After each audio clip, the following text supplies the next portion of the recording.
نام خدای مهربان. روزی بود و روزگاری بود و پرنسس خیلی زیبایی که چشمهای درخشان و موهای سیاه بلندی داشت. پدر این پرنسس ثروتمندترین حکمران جهان بود و چون تنها همین یک فرزند را داشت، بالاخره تمام ثروت او روزی به دخترش می رسید. پرنسس در قصر زیبایی که در میان تپه ها قرار داشت زندگی می کرد و از پنجره های قصر می توانست تپه ها را که تا چشم کار می کردند به دنبال هم قرار داشتند و ما بین آنها دره های قشنگ بسیاری بود تماشا کند. پرنسس تپه ها و دره ها را دوست داشت و هرگز به اندازه آن زمانهایی که در میان این تپه ها تنها می گشت خوشحال و شاد نبود. او با اینکه اینقدر زیبا و ثروتمند بود همیشه ساده زندگی می کرد. پدرش فکر می کرد وقت آن است که او همسری برای خودش انتخاب کند. حکمران می دانست که امیرزاده های بسیاری هستند که با دل و جان آرزومندند با دختر ثروتمند و زیبای او ازدواج کنند.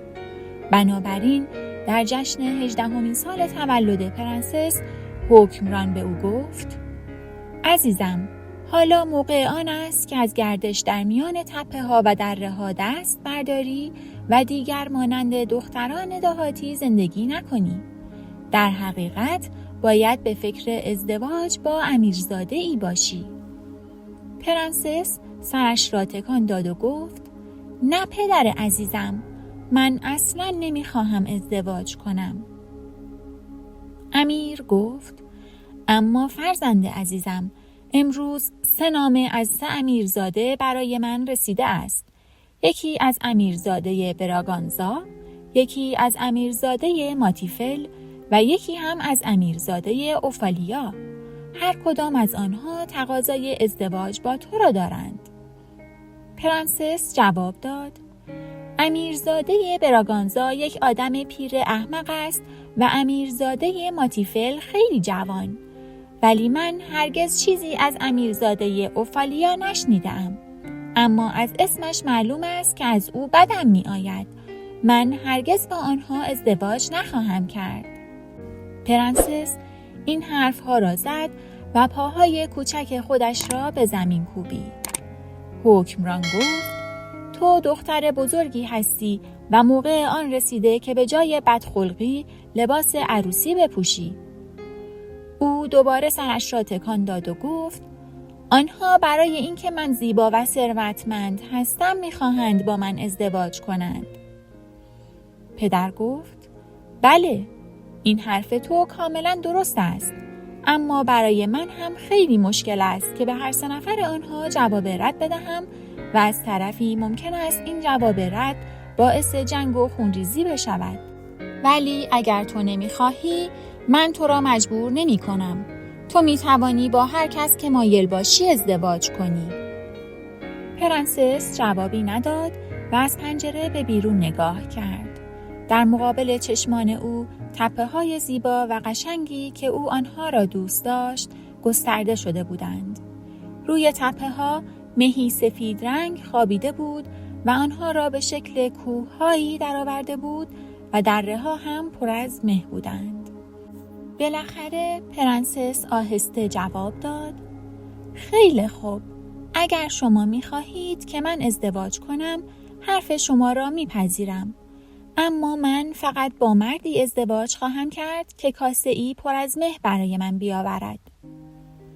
حکمران با صدای گرفته‌ای گفت: یک کاسه پر از مه؟ آیا دیوانه شده است؟ فایده یک کاسه پر از مه چیست؟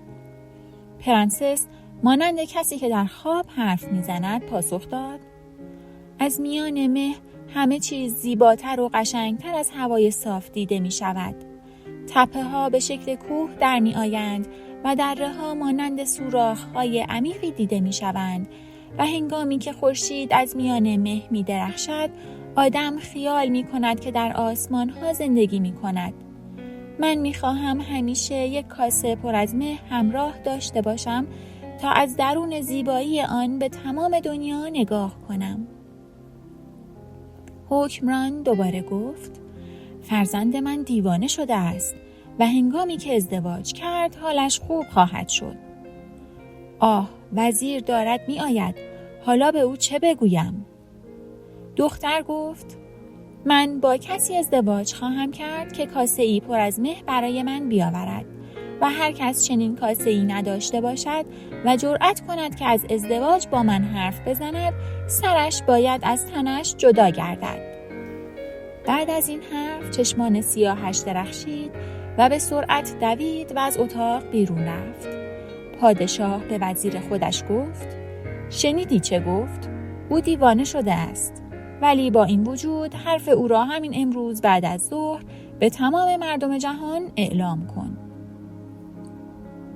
وزیر تعظیم کرد و از اتاق بیرون رفت.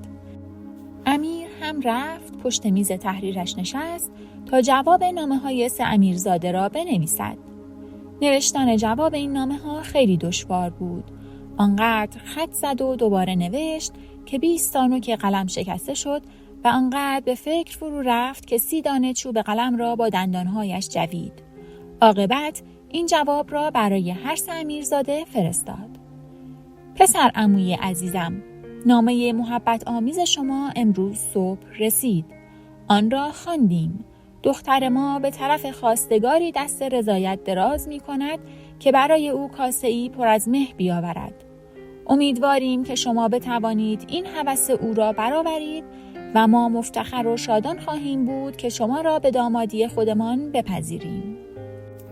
1 هفته بعد خواستگاران یکی یکی وارد شدند و هر کدام از آنها کاسه‌ای با خود آورده بودند. اول امیرزاده پیر براگانزا وارد شد.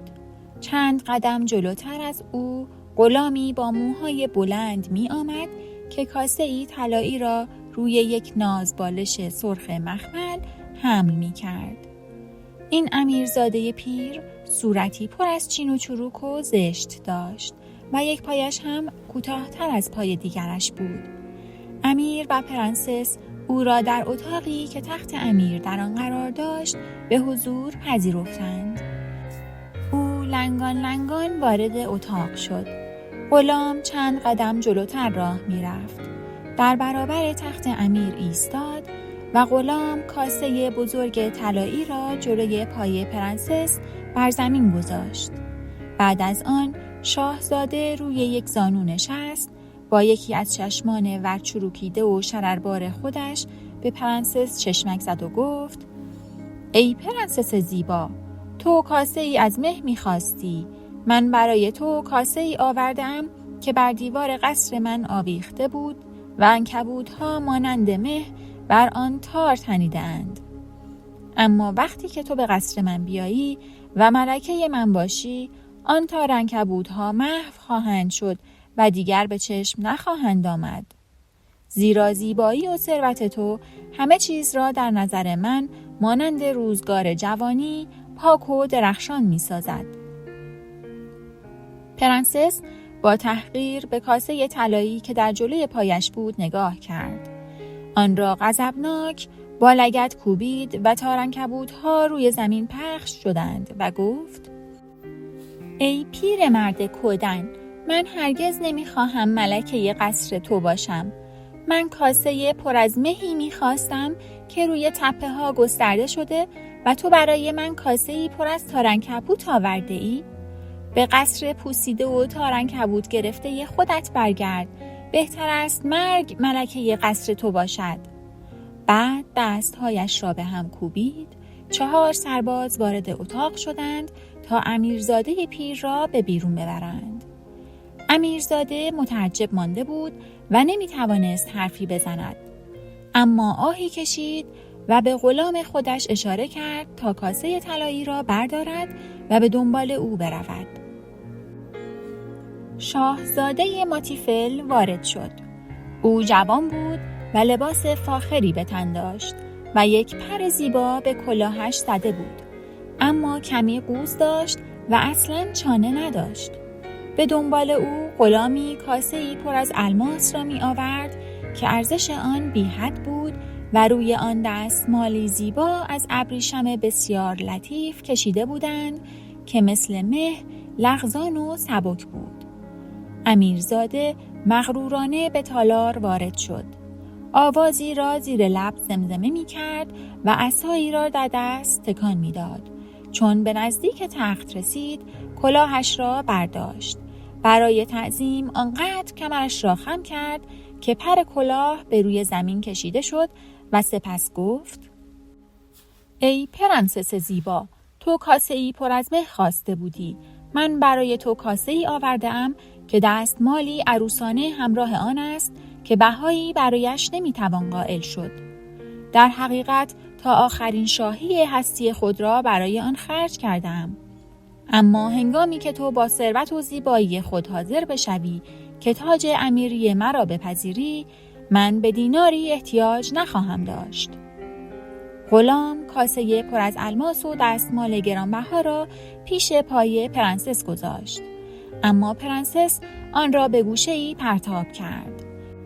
آنقدر با عصبانیت نفس می‌کشید که نفس‌های او دستمال لطیف را از روی کاسه بلند کرد و از پنجره به بیرون انداخت. پرنسس گفت: من هرگز عروس تو نخواهم شد. من کاسه‌ای پر از مه زیبای تپه‌ها خواسته بودم و تو احمقانه همه پول خودت را برای یک دستمال هدر داده ای. به قصر خراب شده‌ات برگرد و با مرگ قمار بزن تا پول خودت را دوباره به دست بیاوری. پرنسس دستهایش را به هم کوبید و 4 سرباز آمدند تا امیرزاده را به بیرون ببرند. او چیزی نگفت. دهانش از تعجب باز مانده بود. با پر کلاهش به غلام اشاره کرد تا کاسه پر از الماس را بردارد و به دنبال او برود. روز دیگر ورود امیرزاده اوفالیا در قصر اعلام شد. او هیچ غلامی با خودش نیاورده بود، اما با دستهای خودش یک کاسه خالی چوبی را حمل می کرد. به تالار وارد شد. لباس ساده‌ای پوشیده بود و نه به چپ نگاه می کرد و نه به راست. تنها چشمانش به موهای سیاه و چهره زیبای پرنسس دوخته شده بود. همانطور که در اتاق گام برمی داشت، آفتاب طلایی از میان تپه ها بیرون آمد و از پنجره قصر روی موهای زیبا و چشمان شرم‌آلود امیرزاده تابید و شروع به درخشیدن کرد. امیرزاده در برابر پرنسس زانو زد و گفت: ای پرنسس، همکنون برای تو جز یک کاسه چوبی خالی چیز دیگری نیاوردم. تو می‌خواهی آن را از مه پر کنم. کار بسیار مشکلی است. اما من تا 1 سال و 1 روز دیگر آن را برای تو از مه تپه ها پر کرده و خواهم آورد. و یا در این کار جان خودم را فدا خواهم کرد. فقط آمدم که پیش از حرکت 1 بار تو را ببینم. شاید این آخرین دیدار من باشد. این کاسه چوبی که اکنون لبریز از عشق من است، یقین دارم روزی از مهی پر خواهد بود که آرزوی آن را در دل کوچک خود پرورانده ای. بعد از آن خم شد و با احترام دست پرنسس را بوسید و کاسه خود را در زیر بغل گرفت و شجاعانه از اتاق بیرون رفت. پرنسس برای اولین بار در زندگیش چیزی نداشت بگوید. آنقدر از کلمات زیبای امیرزاده حیرت زده شده بود که فراموش کرد دستهایش را به هم بکوبد. امیرزاده از قصر بیرون آمد و به سوی تپه ها روانه شد، بی آنکه سربازی جلو بیاید تا مانع رفتن او گردد یا دستگیرش کند. پرنسس به دری که او از آن خارج شده بود خیره ماند. مثل اینکه خواب می‌دید دوباره مه‌ها روی تپه‌های اطراف جمع شده بودند و خورشید پنهان شده بود. بالاخره پرنسس به خودش آمد و گفت: تا 1 سال و 1 روز دیگر هیچ خواستگاری نمیپذیرم. وقتی که امیر از اتاق بیرون میرفت، خطاب به وزیر خودش گفت: یک جوان رشید. شب و روز زندگی پرنسس با اضطراب و هیجان می‌گذشت. او هر روز از میان پنجره‌های قصر به تپه‌های اطراف نگاه می‌کرد تا ببیند آیا امیرزاده باز می‌گردد. بالاخره روز موعود فرا رسید، اما از او خبری نشد. مه سبکی تپه‌ها و دره‌ها را پوشانده بود، اما آنقدر زیاد نبود تا راهی را که به طرف دروازه قصر می آمد محو و ناپیدا سازد. بعد از ظهر روز موعود هم آهسته آهسته با سنگینی و خستگی می گذشت. دیگر پرنسس قدرت تحمل نداشت. به خودش گفت آه، او مرده، باید بروم و پیدایش کنم. پس ساده ترین لباسهای خودش را پوشید و تنها هنگام غروب آفتاب از میان راهی که از قصر به سوی تپه ها می رفت به راه افتاد. مقدار زیادی راه نرفته بود که در تاریک و روشن غروب مردی را دید که در کنار جاده نشسته بود. همین که نزدیک شد دید که مردی با لباسهای خیس و پاره پاره نشسته، سرراد میان دو دستش گرفته و یک کاسه کوچک چوبی روی زمین در کنارش افتاده است. او امیرزاده اوفالیا بود، اما دیگر آن درخشندگی و شفافیت سابق در چشمهایش وجود نداشت. پرنسس دوید و کنار او زانو زد. مه از روی تپه ها جمع شد، بلند شد و اطراف آن دو نفر حلقه زد و آنها از میان این مه قصر، تپه ها و دره ها را محو و گرفته و شبیه یکدیگر می دیدند. امیرزاده بدون اینکه به او نگاه کند گفت ای بانوی عزیز، تپه ها از مه سرشارند و دره ها از آن لبریز، ولی من نتوانستم یک کاسه از آن را پیدا کنم. در میان دره ها و در بالای تپه ها کاسه من از مه پر می شد، اما وقتی که به راه می افتادم مه از میان کاسه چوبیم فرار می کرد و محو می شد. مدتی که من قول داده ام گذشته است. من جرأت نکردم که به قصر بروم و بگویم که نتوانستم به عهد خود وفا کنم. من به پرنسس گفتم که کاسه چوبی من پر از عشق است و هنگامی که بازگردم از مه پر خواهد بود. ولی افسوس، هنوز مانند اول میبینم کاسه من فقط از عشق لبریز است. پرنسس گفت آه، نگاه کن، الان کاسه تو از مه پر شده است. او کاسه را در دست گرفت و نگه داشت. در حقیقت همه چیز در آن موقع برای پرنسس مه آلود به نظر می آمد، زیرا چشمان سیاه و قشنگ او از اشک پر شده بودند. شاهزاده به او نگاه کرد و در همین لحظه یک نور طلایی رنگ از میان مه‌های اطراف به طرف او درخشید. آه، این تو هستی؟ تو خودت تنها برای دیدن من آمده ای؟ پرنسس جواب داد بله، اگر من پیش تو نیامده بودم هیچ وقت کاسه چوبیت از مه پر نمی شد. امیرزاده گفت همین طور است. برای اینکه چشمان درخشان او هم در این موقع از اشک پر شده بود. آنها دست به دست هم دادند و به قصر امیر رفتند و با هم ازدواج کردند و بعد از آن همیشه به خوشی و شادی روزگارشان می‌گذشت. اما در میان گرانبهاترین جواهرات پرنسس یک کاسه چوبی هم بود که او آن را یک بار پر از مه دیده بود.